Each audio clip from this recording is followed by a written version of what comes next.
Hey Bjork, how's it going, Bjork? Okay, out of the front of your throttle body, which you had coolant running through,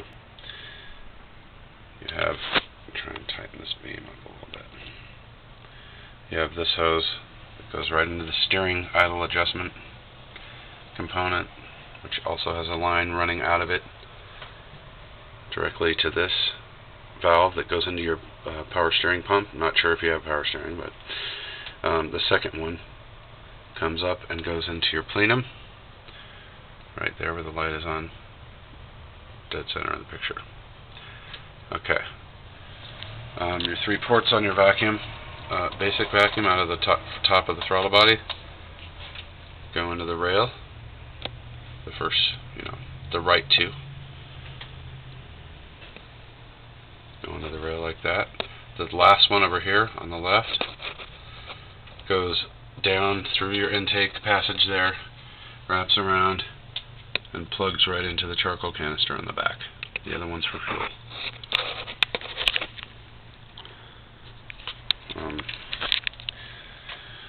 Hopefully I'm not plugging the mic.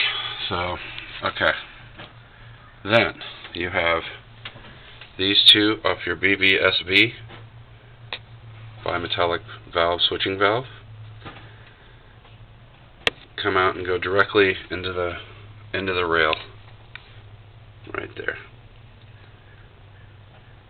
Then your idle air control valve hoses is this one that goes into the front of it. I recommend getting them from Toyota because they're shaped, they last forever. Excuse me, they're worth a little more. And you don't want those collapsing. You'll lose your idle air, your idle up capabilities and all that stuff. So that's the front one for air. The back one comes up kind of, weird shape through the plenum, and then is this one, goes right into the plenum. Comes up through the intake, it goes right into the plenum. Right there. Okay. The coolant lines on your idle air control valve, which you can see there, 2 of them coming out of the side. One of them just does a little horseshoe thing there, you can see, and goes directly into that metal pipe right there. The L part, that's the pipe comes out of the timing cover and then breaks off, it goes into that one. The one that goes out of the back of that metal pipe plugs right into this that I have the light on right there. Okay, so that's the line coming out of the back of the metal pipe, coming out of the side of the metal pipe, goes straight around and does like a U shape. You can see it right there, right into the front cooler port on the idle air control valve. The rear one on that is the one that comes right here, where you can see the coolant line coming up and goes right into your throttle body. So that is where that coolant line goes. It goes into the back port on the idle air control valve. You had it going into this, which was pulling coolant into your intake through the plenum, then through the intake, then in through the intake valves, pistons force it out the exhaust, That's where you're getting all that steam and coolant pouring out of here. Although I can't understand exactly why coolant was pouring out of the intake. Maybe you might want to, I know you don't want to hear it, but you might have an intake leak. There should be no coolant pouring out of there. It could have came out like a hose or something that forced itself off, so not sure on that one. But that's those basic ones right there. Okay, then you have your brake booster line, which obviously goes to the brake booster through that valve right there that actually only allows air to be pulled into the plenum instead of getting like on back pressure or something. It doesn't allow it to go back into the booster, collapsing the booster. So that's what that little yellow valve is. It's a one-way air passage thing. Okay, then let's see. Your breather hose goes right into the plenum, right there, under the steering one. Your rear PCV goes right there under the brake booster line. Then you have these on this little I think it's a filter, this 3-prong thing. Obviously I have one blocked off. Okay, so then you have the next on your vacuum rail, which you see right here. You know, the first two obviously go to the throttle body on the right two go there. Then your vacuum rail goes back. The first two that come out of it go to P and R on your EGR solenoid.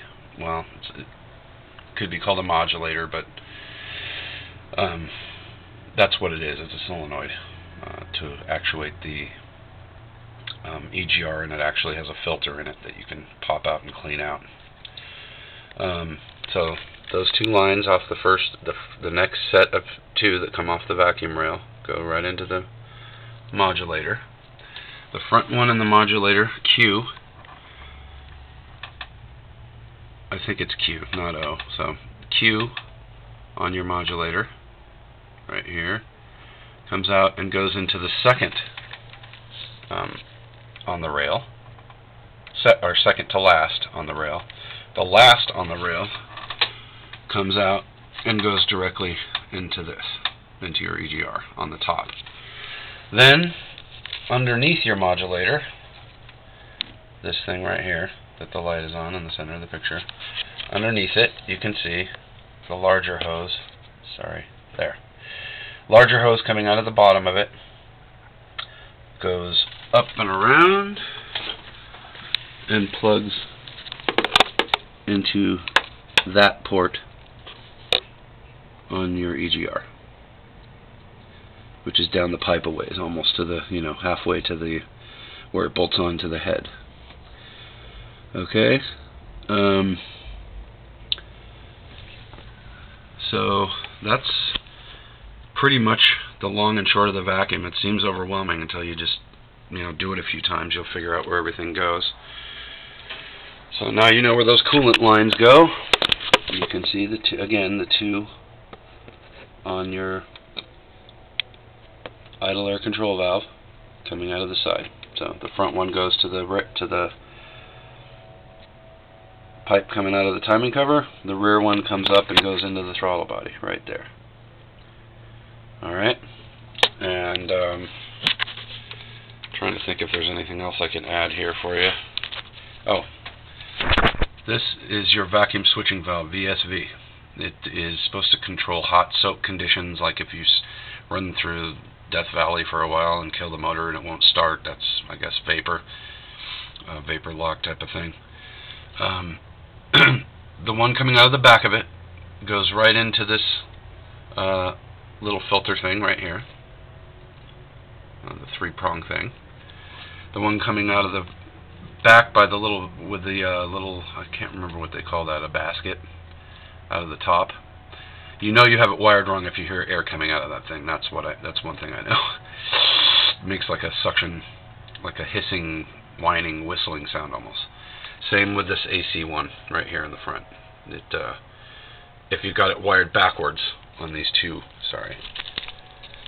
ports right here, it will make a real loud, like, whistle out of this thing. Like, so anyway, so the rear one on that valve that comes straight out the back goes into the 3-prong filter. The one in the front comes over here and directly into your fuel pressure regulator. You don't want it over here, I don't remember where you had it, but some strange place bolted to your plenum. Put it in the right place right here. It's bolted right to that bolt right there. The bracket that it's on gets bolted there. And then a little, I think it has like a little tooth on it. No, I guess not. That one doesn't. That one just bolts there. It's a little bit higher than the valve cover bolt, so it sits above it. So that's where that bolts. And I'm trying to think of something else I was going to mention.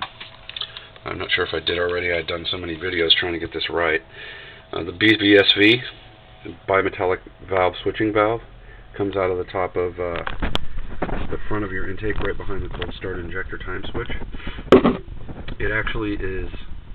There's a great way to test that with a vacuum gauge too, to tell if it's bad. I will post at another time, but it comes out of there, and those two go right into the bottom of the vacuum rail, right there.